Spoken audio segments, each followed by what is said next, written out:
It's crazy. What do you think is the biggest lesson you've learned about yourself since doing a show like MacGyver?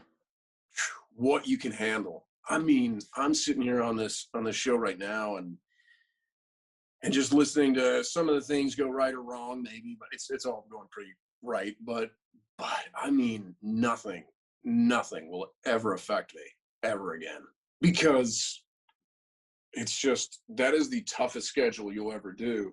And I used to freak out about, especially with emotional scenes, you're like, oh, the whole day you're just like, I gotta hold in all this emotion, and then I gotta cry, and I mean, David Straighten made me cry for 6 fucking hours one day. And I was like, and I know I hate him for it. I was just like, dude, but then I realized, like, all right, it's not ideal, but I can do this. I can do this. And I never would have done that on my own volition. So it pushed me way past all of my boundaries. And I was able to realize that I can accomplish anything. And I mean, I'm talking like thousands of miles past my boundaries, what I thought I was comfortable with. And so you got to set boundaries with human beings, but sometimes life is going to push you, and you just got to accept it and go. And the more you're like a, I don't know, they talk about, this is a terrible example, but you're a comedian, you'll like this. They say, in health class, they used to talk about like people who would be in like drunk driving accidents or something. And it was always like the people who were drunk would end up, or like in the passenger seat, at least, don't drive drunk, disclaimer, but they would end up like so relaxed because they were wasted. They would go through and they would hit the ground and they would be fine. Right. It's almost, and I made that example to another actor who's number one. And he was like, you're right. You got to hit that tree like you're drunk. But what I'm trying to say is, when life starts throwing that stuff at you, I tried to fight it and fight the people who were throwing it at me, and it'll tear you apart. It's almost like, if life's throwing this at me, there's got to be a reason. And it, at the times, MacGyver seemed like a bad thing.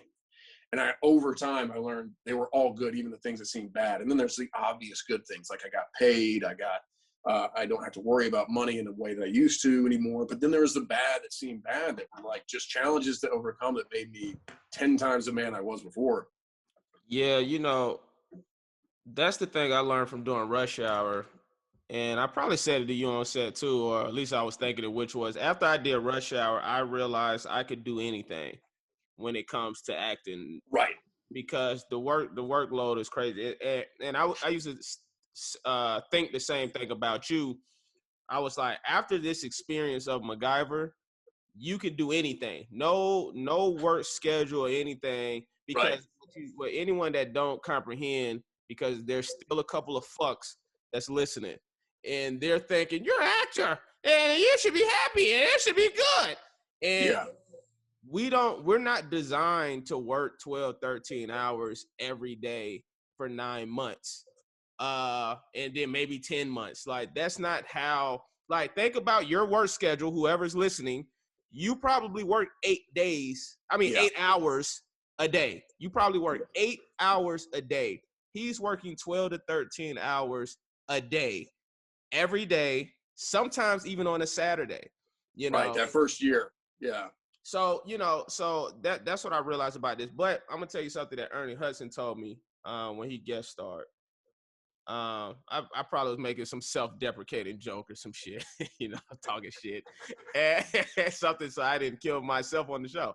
And, and so, I was just talking shit one day, and he was like, hey, man, Justin, he said, hey, I'm going to tell you, don't take this show for granted. He said, because having a successful show is like having lightning in a bottle. He said, a lot of people take it for granted. They don't realize how good they got it, because it's not easy to get on a successful show. And that's something I used to think about for you, which is how fortunate you were for your first TV series to be MacGyver. Because that doesn't happen for everybody. It doesn't. So I have friends, we've heard, the George Clooney story about like 12 failed pilots before he was on ER, and that's the famous one, or whatever it was. I don't know. paraphrasing. No, I think it was like but, that. Chappelle was the same way. I think Jennifer Oh, Aniston. really? Yeah, Chappelle. The name of his production company is called Pilot Boy because he used to do nothing but pilots. He did like 13 pilots before he got Chappelle's show. Wow. Yeah, man. Well, do you remember the story about, wasn't he supposed to be, didn't he get offered the role of Bubba in Forrest Gump? I think so. And he turned it down? I think so. Yeah.